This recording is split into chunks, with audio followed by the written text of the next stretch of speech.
Hey everyone, welcome back. So today we're going to be taking a look at something pretty interesting.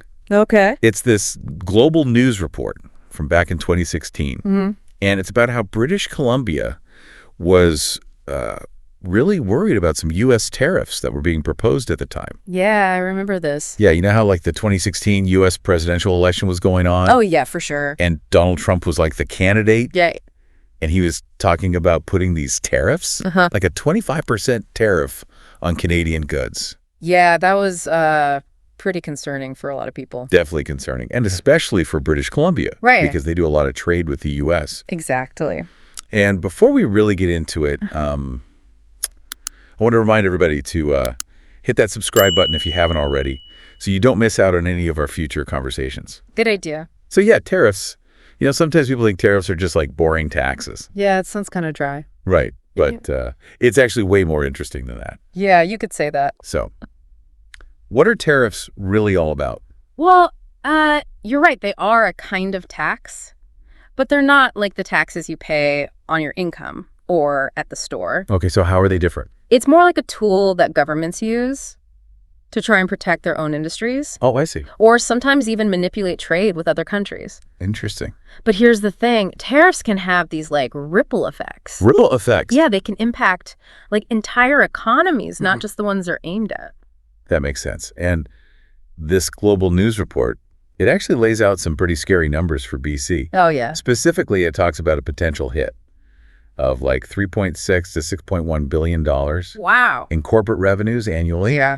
And then on top of that, a $1.6 to $2.5 billion drop in government revenue. And this is if these tariffs were to stay in place for like Trump's entire term. Right, if it was all 4 years. So we're talking about some serious cash here. Oh, for sure. These are just abstract figures, right? No, not at all. These numbers actually translate to real-world consequences for people. Like what kinds of consequences? Well, think about it. Job losses. Oh, yeah? Businesses shutting down. Less money for the government to spend, which could mean cuts to programs and services. Right. And for everyday people in BC, it could mean higher prices for pretty much everything. That's a good point. Groceries, cars, you name it. Yeah, because those tariffs get passed down to the consumer eventually. Exactly. This report is focusing on BC's economy. But I want to kind of bring it back to our listeners for a second. Sure. Like, how would this impact you personally? Imagine if the price of, like, your favorite things suddenly went up by 25%. Oof. Would you still buy them? That's a tough one. It really makes you think, right? It does. And actually, Yeah. while you're thinking about it, Yeah. hit that like button if you're finding this discussion interesting. Helps us out a lot. So, Back to BC. It wasn't just the overall economic impact that had them worried. this report mentions that Premier David Eby and Finance Minister Brenda Bailey, they were basically ready to fight fire with fire. Really? They were supporting retaliatory tariffs against the U.S. Wow. And they even hinted that they might have to reevaluate some of their election promises, Like what? like that $1,000 family tax credit. Huh, interesting. So things are getting pretty heated. Yeah, it sounds like it. But retaliatory tariffs are kind of risky, right? It can be, yeah. It's Yeah. like you're trying to solve one problem, but you might end up creating an even bigger one.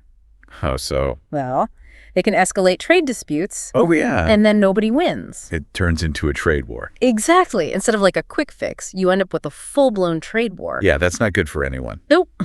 So if tariffs are this risky and potentially damaging, are there other ways that BC could have responded? Oh, absolutely. There are always other options. Like what? Well, one thing is diversification. Diversification. Yeah, like BC could focus on expanding trade relationships with other countries. Okay, so not just relying so much on the U.S. Exactly. Reduce their reliance on the U.S. market. Makes sense. And then there's the innovation angle. What's that? Well, the government could support businesses in developing higher value products. Okay. Or becoming more efficient that way. They could stay competitive, even with tariffs in place. Interesting. This report also talks about the concerns of the business improvement areas of BC. Oh, yeah. And they were really advocating for more support for small and medium-sized businesses. Right, because they're the ones who get hit the hardest. Exactly.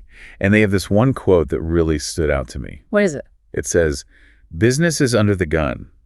An economic gun President Trump may fire as soon as next week." Wow, that's pretty powerful. Right. It really captures the anxiety that businesses were feeling at the time. Very Because nice. think about it, a lot of smaller businesses, they operate on really tight margins. Yeah, they don't have a lot of wiggle room. Exactly. So a sudden cost increase, like a tariff, it could be devastating. Absolutely. It really underscores the importance of government support programs and policies Right. to help businesses adapt and weather economic storms. Well, we've covered a lot of ground here today. We have. We talked about the mechanics of tariffs, their potential fallout on BC's economy, and even the political maneuvering that was going on. Yeah, it's a complex issue. But I think the real takeaway for me is how interconnected the global economy really is. Oh, absolutely. Well, What yeah. happens in one corner of the world can really ripple out and impact us all. Yeah, it's a good reminder. And it raises a really important question. What's that? How can we balance protecting our own interests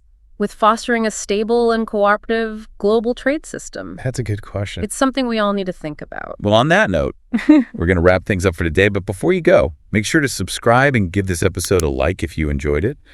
We'll be back soon with another deep dive into a fascinating topic. Until then, stay curious.